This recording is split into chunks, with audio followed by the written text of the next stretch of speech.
É hora de almoço do 10º dia de confinamento. Como sempre, estou em casa. Tenho uma reportagem para fazer e também já comia qualquer coisa. Por isso decido resolver os dois problemas de uma vez e encomendar o almoço. Churrasqueira Central de Francos, boa tarde.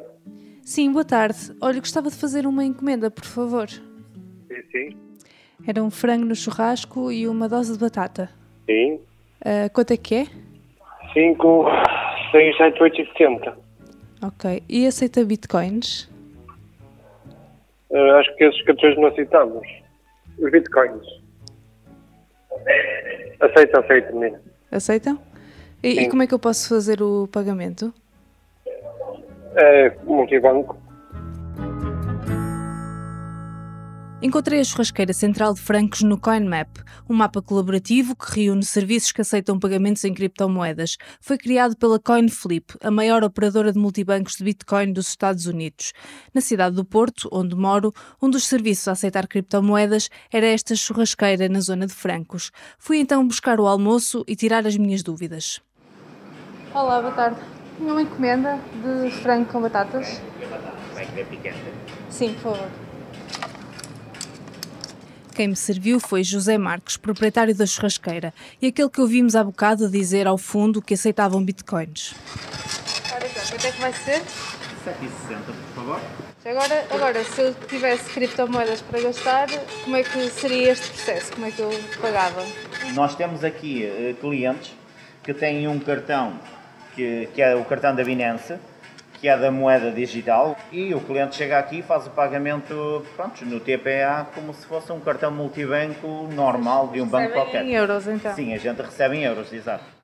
A Binance, que José mencionou, é uma corretora de criptomoedas. Permite comprar e negociar mais de 100 tipos de moedas digitais e funciona também como uma espécie de casa de câmbio para criptomoedas. Esta plataforma oferece um cartão Visa que os clientes podem carregar com várias criptomoedas.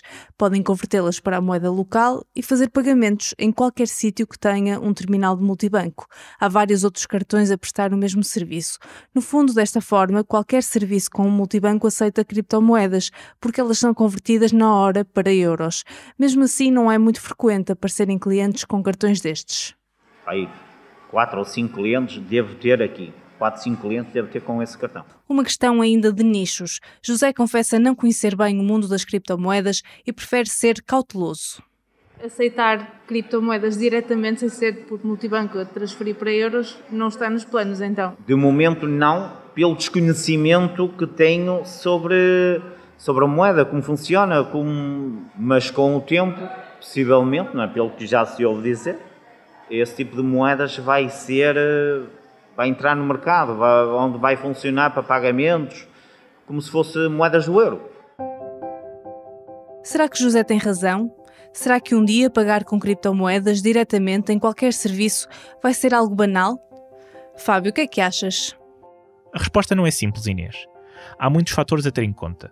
Por um lado, já existem muitos serviços em Portugal que aceitam pagamentos em criptomoedas. Por outro, esta moeda digital está lentamente a deixar de ser isso mesmo, moeda, e a transformar-se em algo mais.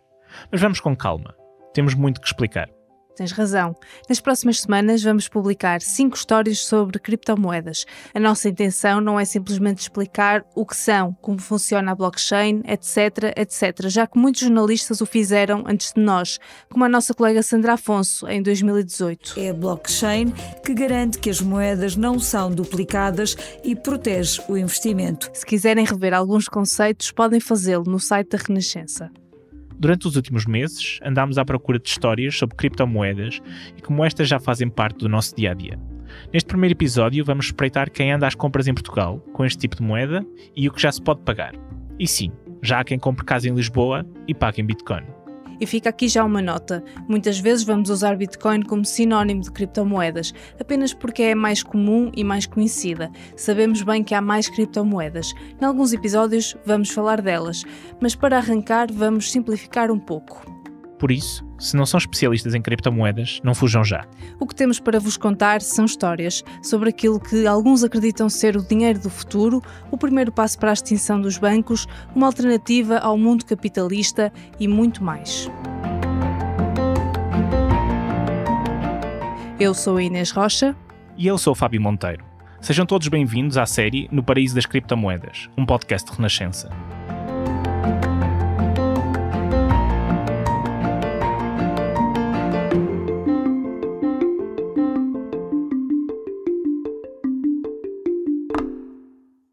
Comprar um frango no churrasco é apenas a ponta do iceberg do que hoje já é possível pagar em Portugal com criptomoedas. Em 2021 é possível fazer muito mais do que isso.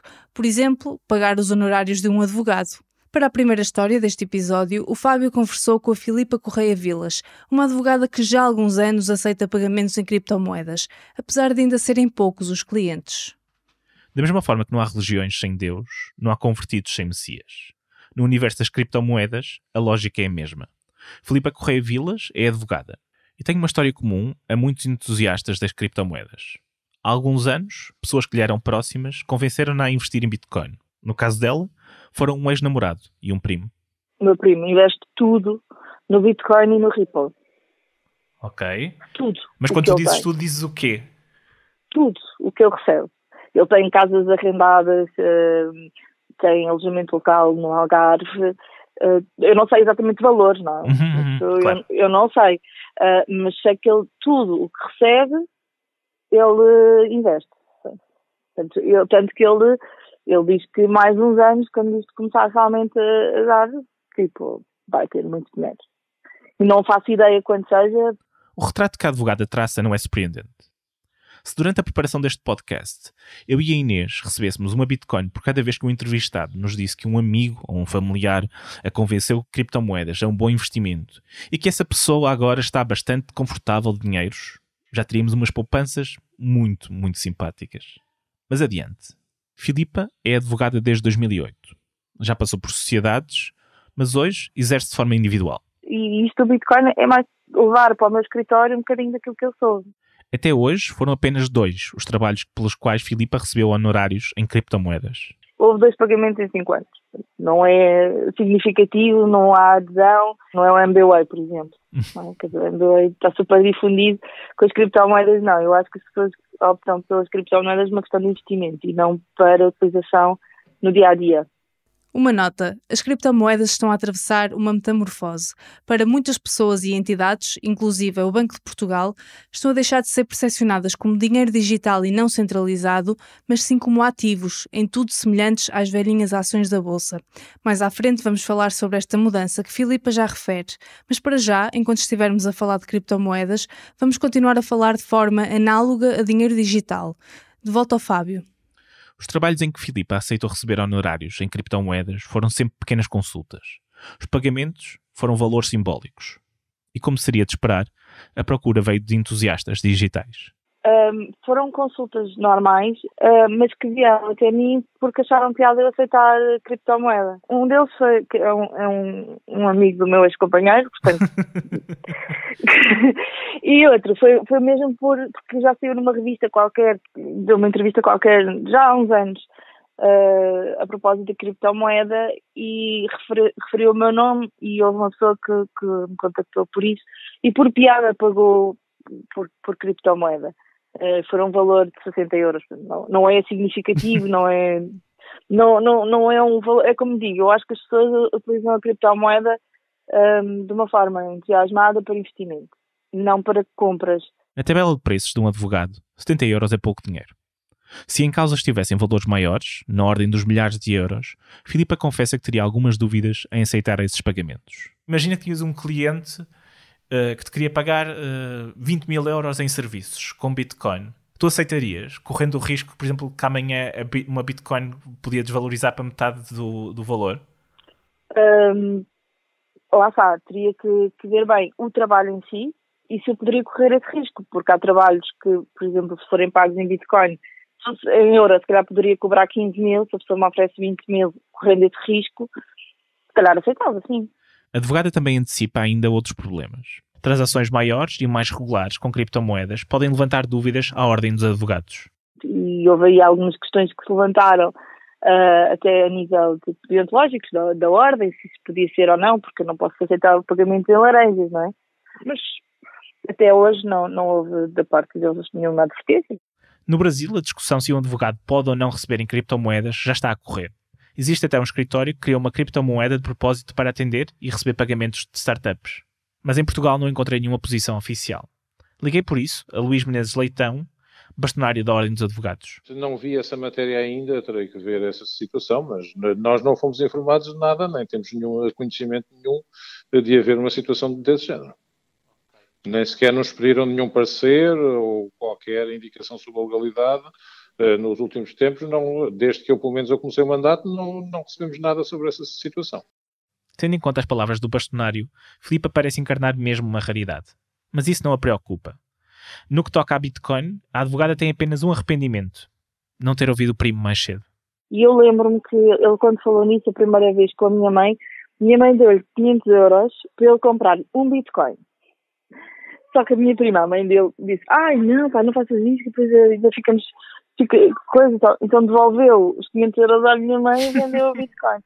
E eu pensei: não, mas porquê? E a minha mãe só me contou isso muito mais tarde. Porquê? Porque isto agora, tipo, 500 euros agora não está de 40 mil. Pronto. Quem é que nessa história está arrependido de quê? Eu estou arrependida da minha mãe não me ter dito e não ter investido tudo lá também, não é? A 300 e tal euros, aquilo nem chegava a 500 euros num Bitcoin, nós estávamos nos 300 e tal, que ele oscilava um bocadinho, mas não chegava aos 500 euros. Portanto, aquilo, devíamos ter comprado logo meia dúzia deles, não é? Mas não sabemos, não é? Nós nunca sabemos.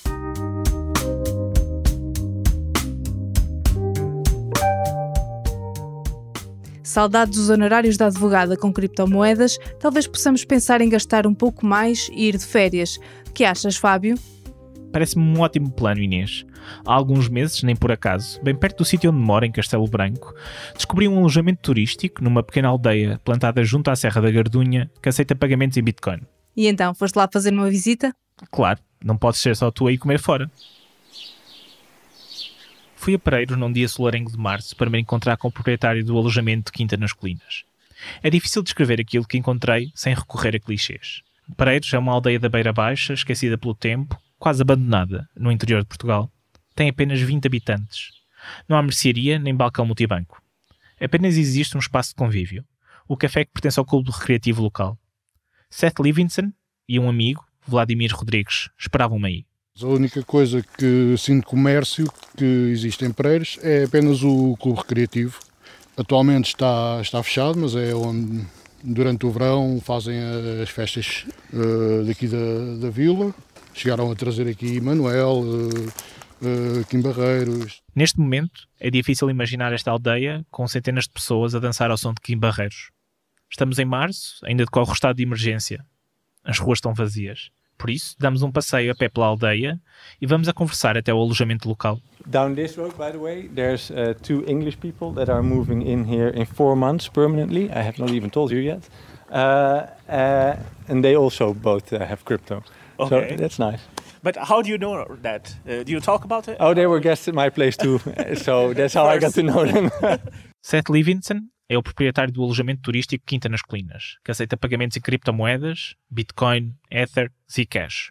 O holandês mudou-se para Pereiros há 3 anos e meio e tornou aquilo que parecia um terreno inóspito para criptomoedas numa trend. Em 20 pessoas que existem na vila, 6 estão informadas e estão a usar os criptos. Deve ser inédito em todo o país, porque é uma vila tão pequena e, se formos a ver, é quase 30% da vila já usam bitcoins. E de quem é a responsabilidade? Do Seth. I'm sorry. No, I'm not. I don't try to convince anyone. That's very important. You can try. You have no control over other people. I gave that up a long time ago.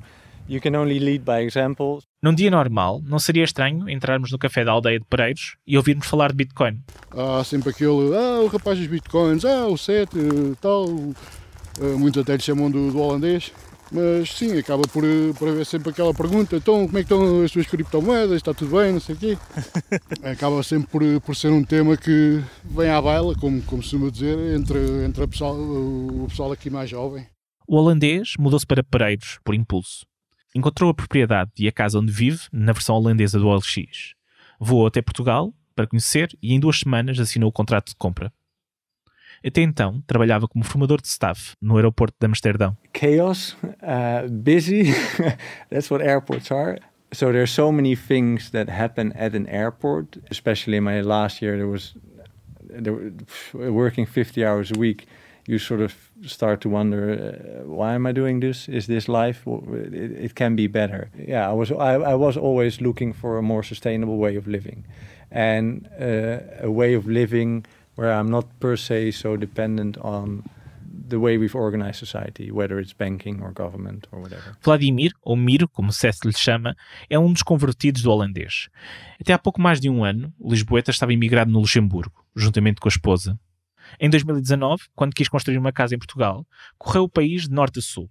Foi Seth, então, que lhe mostrou o terreno que havia de comprar, em Pereiros. Ao falarmos durante uma noite com um vinhozinho e pronto, acabámos por falar sobre a permacultura e ele apresentou-nos então um terreno que havia ao lado dele, ao qual a gente visitámos no dia a seguir e acabámos por gostar. Da permacultura passaram às criptomoedas e à geopolítica. O Seth começou-me a falar da geopolítica, bitcoins, todo o sistema. Acabei por voltar a interessar-me pelo assunto e pronto, passado uma semana ou coisa do género de eu andar a chatear constantemente com perguntas, questões, tudo mais, acabei por entrar no ramo de investir nos bitcoins. That's what we share, whether it's permaculture or being more sustainable. That's where the Bitcoin also comes in. It's a way of living without being too dependent on the system. Miro foi mordido pelo bichinho das criptomoedas. Ou das cerejas, nas suas palavras. Isto é como se diz as cerejas, né? Começa-se com uma e só quando chegamos ao fim do pote é que estamos satisfeitos e ainda assim às vezes queremos mais. Mas nunca tiveste receio que essas cerejas estivessem demasiado quentes e que pudessem fazer mal à barriga? Sim, daí o investimento ter sido pouco e estudado ou calculado, né? Uhum. Ou seja, não iria investir milhares quando saberia que podia haver um risco de um momento para o outro ficar sem eles. Uhum. Então comecei por investir 50, 100 euros, coisas pequenas, né? Acabei por ganhar uma confiança nesse mercado, nessas moedas. Mir não tem problema em dizer que Seth é o responsável pela conversão, nem em revelar que já passou a boa nova a um amigo e ao irmão. O holandês, porém, hesita em assumir o papel de Messias. Do you feel that you are some kind of evangelizer, like you are spreading a virus? Well, a positive virus, that is, because I think, especially nowadays with so much uncertainty in the world and an unfair financial system, this is a wonderful opportunity for people to not only have a better future for themselves, as Bitcoin is likely to increase in price, and with that, what we both share, we'd be able to be there for others as well. And at the same time, you're eating away from that financial system that tends to corrupt a lot of things. So it's you're building another world just by participating in Bitcoin, and that's the beauty of it. A conversa com Seth e Miro corre de forma agradável. Vamos falando e andando muito lentamente. Demoramos mais de meia hora para fazer 1 quilómetro. We are walking through a wonderful valley in between Pereiros and where I have my alojamento local, Quinta nas Colinas. It's green, there's mountains, there's water. We are in the middle of the countryside. Do you think there are many people having conversations about cryptocurrencies in this kind of scenery? I hope so. There's many beautiful places in the world. But Por fim, chegamos à Quinta nas Colinas. A propriedade é grande, há muitas árvores de fruto. A moradia, o alojamento local de Seth, tem um ar de chalé de montanha, não luxuoso, mas confortável, rústico, sem dúvida. Numa das laterais há um balcão com cadeiras e uma mesa. Foi nesse mesmo sítio que há um ano Seth convenceu Vladimir do valor das criptomoedas e onde, em 2019, acolheu a única hóspede, até à data, que pagou em Bitcoin. Well, sometimes you have these wonderful guests and you can have a nice glass of wine, like with me. Well, we were sitting here actually, enjoying the view of the Serra da Gadunha. And the day before, she was helping me with gardening because I was doing gardening stuff, and she just wanted to help. A lovely person. She was from Romania, and we did start to talk about crypto when we were sitting here in the evening. Her father was mining crypto in Romania, and he had all his money on an exchange. But she said, it doesn't feel safe to me because now instead of having to trust the bank, I have to trust the exchange. So I helped her explain and order, for instance, a Trezor. It's a little USB device. You can connect it to your computer and transfer all your money on the USB. And now, here I have it in my hands. Seth tira do bolso aquilo que à primeira vista parece ser uma pen USB genérica. Só que não é nada disso. É um banco no bolso. Uma caixa geral de depósitos de trazer por casa. Well, basically, if you have money on your crypto wallet, you are your own bank. So I am as big as Caixa is. I can create unlimited bank accounts, and that's the beauty of Bitcoin. You are a master of your own money. There's no third-party risk. O dispositivo é uma Trezor, uma carteira de criptomoedas que funciona de forma offline. Seth pode transferir para ali todas as suas Bitcoins e ficar sem nenhum registro online. E desta forma, nenhuma instituição no planeta, nenhum banco, nenhum Estado consegue saber quanto dinheiro o holandês tem. I explained this to her and she was so grateful for that she said, you know what, I'll book an extra couple of nights and I will pay you in Bitcoin. That way she could test her own new bank that she had in her hands as well. Seth, tal como Filipa, a advogada que ouvimos na história anterior, não vê a Bitcoin como uma moeda, um meio de pagamento corrente. Apesar de aceitar pagamentos, nesse formato, dos hóspedes da Quinta das Colinas. Achas que a Quinta das Colinas está à frente da onda, está a inovar quando aceita criptomoedas? Yes, probably because there's not too many places where you can pay with Bitcoin directly. But that also supposes that people want to spend their Bitcoin. I don't know anybody that has Bitcoin that wants to spend it. I don't think Bitcoin is so much a currency that is going to be used for transactions. There's others that can do that with lower transaction fees, like perhaps Litecoin or Bitcoin Cash or whatever. But I think Bitcoin itself has a different purpose. I think it's more of a store of value. Enquanto fala, Seth segura nas mãos a Trezor, o seu banco. Por momentos, tenho a impressão que estou perante o cofre mais fácil de assaltar do mundo. It doesn't matter if the computer is insecure or whether the line is insecure.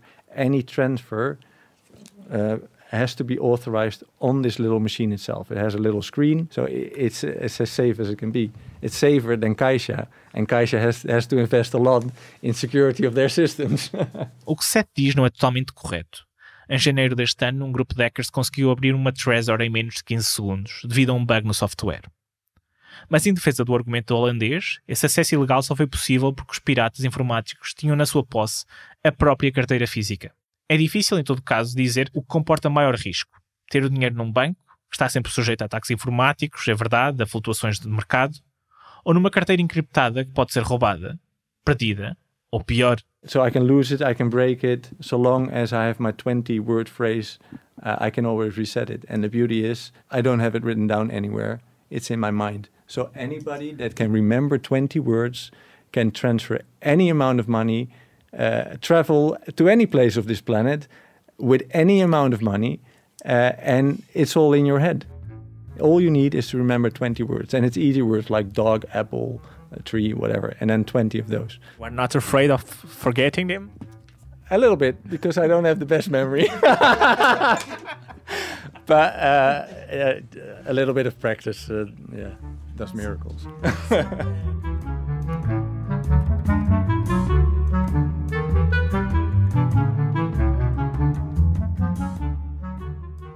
Então, Fábio, chegaste de Pereiros evangelizado? Diria que por uma questão de imparcialidade jornalística continuo agnóstico. Mas fiquei a pensar que as criptomoedas afinal têm muito mais a ver com uma aldeia como a de Pereiros do que eu achava. Se olharmos para elas como uma maneira de viver longe das instituições financeiras, em comunhão com a natureza, se calhar torna-se menos estranho que 30% de uma aldeia perdida no meio da serra, sem balcão multibanco, esteja a usar bitcoins. Pois, visto por esse prisma, faz até bastante sentido. Mas Inês, deixa-me recapitular. Já sabemos que com recurso a criptomoedas é possível comprar uma refeição, os serviços de um advogado ou uma dormida num hotel. Será que a facilidade continua a existir quando falamos de compras com valores mais altos? Será possível comprar um carro com bitcoins, por exemplo? Inês, o que é que tu achas? Para descobrir, fiz uma pequena pesquisa no OLX e percebi que sim, pelo menos a nível particular, já há algumas pessoas a trocar carros por criptomoedas em Portugal. Numa dessas pesquisas, encontrei um anúncio a um carro Alfa Romeo em segunda mão com 80 mil quilómetros, que estava à venda por 10 mil euros ou o equivalente em Bitcoin. Contactei o autor do anúncio. Olá, boa tarde, António. Olá, tudo bem?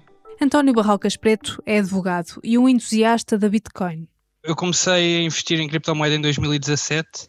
Quando diz investir, António está a falar em comprar criptomoeda, porque nunca a utilizou e por isso na prática ainda não ganhou dinheiro.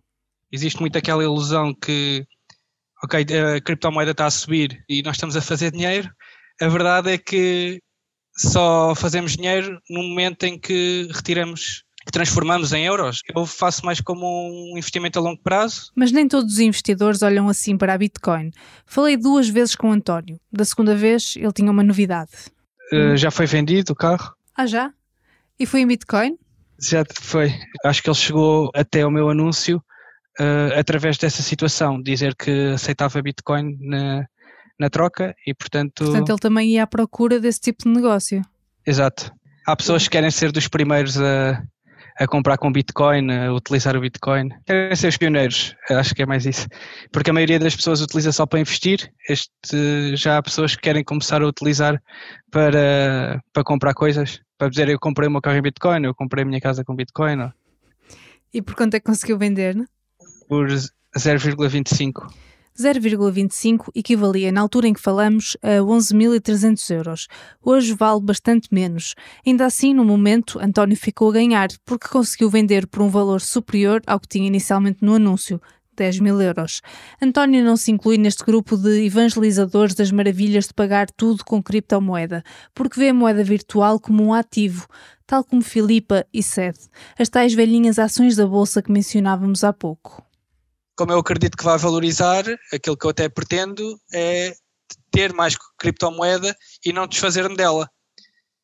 O que acaba também por ser mais um entrave a que a moeda circule, não é? Se as pessoas só a querem adquirir e não a querem utilizar, acaba por ser também um entrave. Quando contactei António para saber mais sobre o negócio do carro, ele ofereceu-se para me ajudar noutro tema. Eu trabalho num escritório que faz muita assessoria a investimento estrangeiro e até investimento local para se fazer otimização fiscal.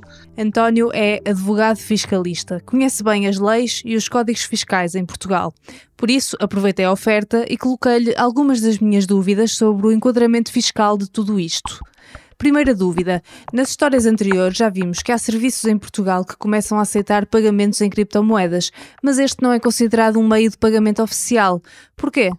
A criptomoeda, para já, não pode ser considerada uma moeda fiduciária porque tem alterações constantes de valor. Ok, de facto não dá muita segurança usar uma moeda que num dia vale uma coisa e no dia seguinte pode valer metade. Mas então, como é que é possível já haver negócios feitos com criptomoeda? A legislação ainda não é muito clara relativamente a isto. Há a discussão se é uma compra e venda ou se é uma permuta que se faz, como você poderia fazer uma permuta por outro bem móvel qualquer. Ou seja, voltamos ao tempo das trocas de batatas por cebolas e trocamos um bem por outro bem. Mas outra grande questão que quis esclarecer tem a ver com a política fiscal em Portugal em relação às criptomoedas. Portugal aparece em todas as listas de países amigos do investidor. É visto como um autêntico paraíso fiscal para investidores em criptomoeda. Isto é verdade? Perguntei a alguém que trabalha diariamente com clientes da área das criptomoedas. Catarina Almeida Andrade é advogada especialista em direito fiscal e diz que essa ideia do paraíso fiscal português não é 100% verdadeira. Portugal associado à expressão paraíso fiscal encerra em si um oxímoro, não é? Porque Portugal não pode de maneira nenhuma ser considerado um paraíso fiscal. A informação vinculativa na qual se ancoram muitos dessas ideias a respeito de Portugal enquanto paraíso fiscal por estes rendimentos não estarem sujeitos à tributação, o que nos diz é que se esses rendimentos puderem ser enquadrados como rendimentos empresariais, por exemplo, num caso em que alguém tem uma atividade de trading e que por isso tem aqui um caráter regular e com uma intenção especulativa, esses ganhos podem ser sujeitos à tributação em sede de categoria B, ou seja, como rendimentos comerciais ou empresariais. A informação vinculativa que Catarina referiu foi lançada pela Autoridade Tributária em 2016, em resposta a uma dúvida de um contribuinte.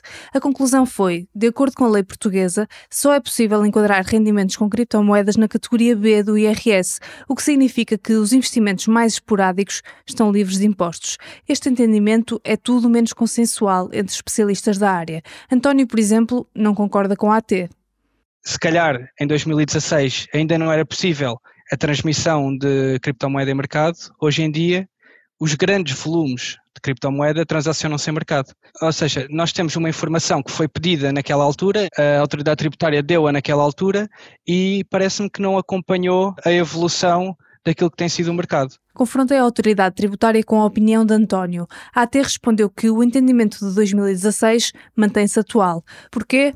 Catarina Almeida Andrade explica a lógica. O contribuinte só tem um ganho quando vende a criptomoeda e as regras a respeito da simples aplicação de capitais estão previstas para rendimentos que provenham do investimento realizado e não da eliminação desse investimento. Um bocadinho como uma árvore, os rendimentos da aplicação de capitais seriam os frutos da árvore e não a venda da árvore em si. Mas António não é o único a questionar o entendimento do Estado. Mesmo dentro da própria autoridade tributária haverá visões diferentes. Acredita-se que houve uma informação fornecida através do web-balcão que contraria esta informação vinculativa. A questão é que, como é uma informação que foi fornecida através do web-balcão, eu nunca a vi, é algo que se diz que existe, mas ao abrigo da qual o técnico, o inspetor que elaborou essa informação veio dizer que mesmo estes rendimentos esporádicos já se encontravam sujeitos à tributação, ou seja, nem dentro da autoridade tributária os próprios não concordam. Sim, há um entendimento aplicável por todos que seja igual. Como vimos, não é verdade que Portugal isente a 100% os ganhos com criptomoedas, mas se o compararmos com outros países, Portugal continua a ser um dos mais liberais da Europa e até do mundo. Países como Reino Unido, França, Espanha ou Itália taxam os ganhos com criptomoedas, sendo a atividade profissional do contribuinte ou não. Em Portugal, como não há regras claras estabelecidas, o conselho de Catarina para os investidores é que registem tudo, para não virem a ter problemas. O que eu aconselho é, de facto, a que todos os contribuintes que pretendam investir em criptomoedas, quer tenham uma natureza regular ou esporádica, que tenham um registro, por exemplo, em Excel, da data de aquisição, do montante adquirido, do seu correspondente em euros, para que no dia em que tenham alguma questão junto da autoridade tributária possam justificar estes rendimentos.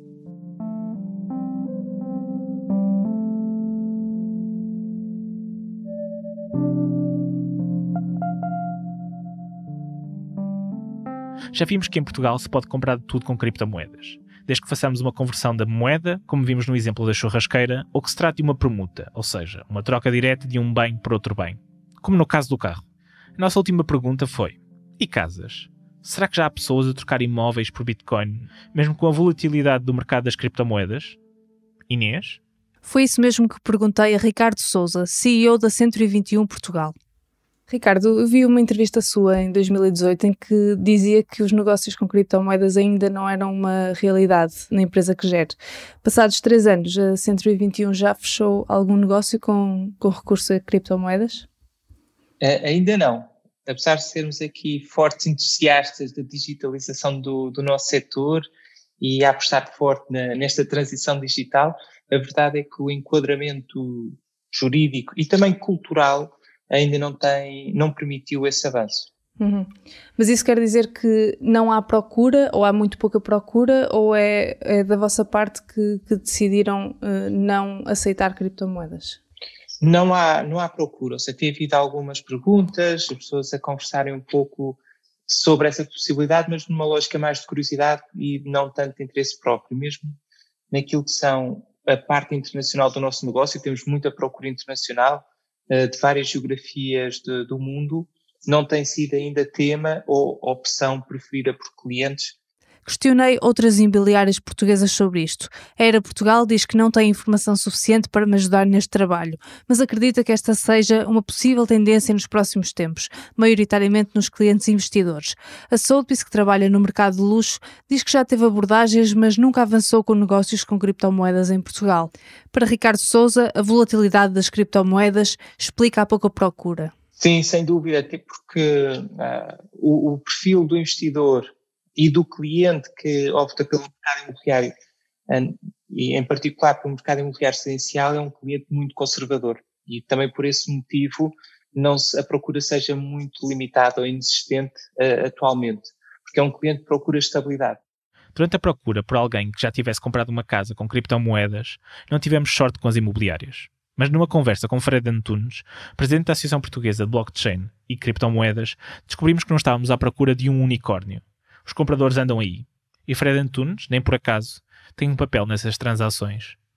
Posso garantir que a grande generalidade, especialmente em Lisboa, das imobiliárias que hoje ajudam os seus clientes, seja o comprador, seja o vendedor, em contratos de compra e venda e contratos de permuta, a operar via Bitcoin, fui eu que os ajudei, fui eu que lhes expliquei. Não sei se me consegues dar uma estimativa de quantos processos destes já tiveste envolvido por alto. Mais de 50, certamente. Ok. E isto é uma tendência mais recente ou estás a falar num espectro temporal de quanto tempo?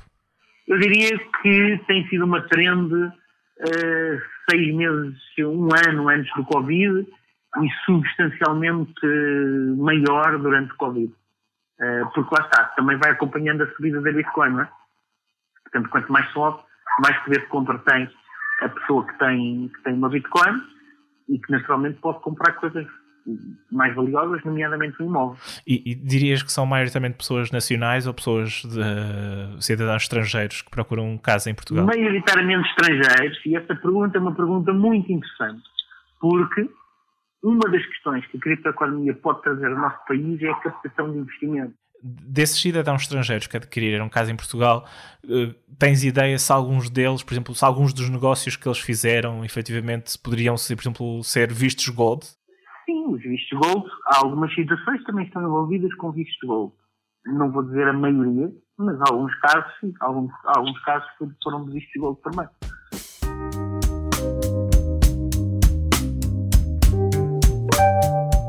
Então, Fábio, o que é que descobrimos neste primeiro episódio? Para já, que em Portugal já é possível comprar tudo com criptomoedas, apesar da maioria dos investidores olhar para elas de outra maneira. Sabemos que há quem queira tornar a Bitcoin um meio de pagamento corrente, mas todas as pessoas com quem falamos veem na moeda digital uma reserva de valor, na qual não gostam muito de mexer. Além disso, Portugal é particularmente permissivo no que toca a taxar os ganhos com criptomoedas. Por isso, não é de estranhar, há muitos cidadãos estrangeiros que escolhem o nosso país para gastar as suas Bitcoins. Vimos também que, apesar de ter fama disso, Portugal não é exatamente um paraíso fiscal. Quem dedica a sua vida a 100% a negócios com criptomoedas deve pagar impostos pela atividade. Ainda assim, não há muitos países com tão poucas regras neste âmbito. Mas até aqui está tudo dentro da legalidade. No próximo episódio, olhamos para o lado mais obscuro das criptomoedas e como elas são muitas vezes usadas como um chamariz para mascarar esquemas enganosos ou mesmo fraudulentos. E eu não tenho dúvidas nenhumas que é o melhor curso do mercado. Nenhumas. Estão aqui os meninos a dar copy-paste na Wikipédia a vender curso a 400 euros. Eu não trabalho com pirâmides financeiras. Não trabalho de maneira nenhuma, pelo contrário. Eu sabendo o que eu sei hoje, eu diria para mim não investir porque é uma furada. Este episódio foi escrito e produzido por mim, Fábio Monteiro, e pela Inês Rocha. A montagem e sonorização é também da Inês Rocha. A edição e coordenação é da Joana Bugard e a pós-produção de áudio foi feita pelo André Peralta.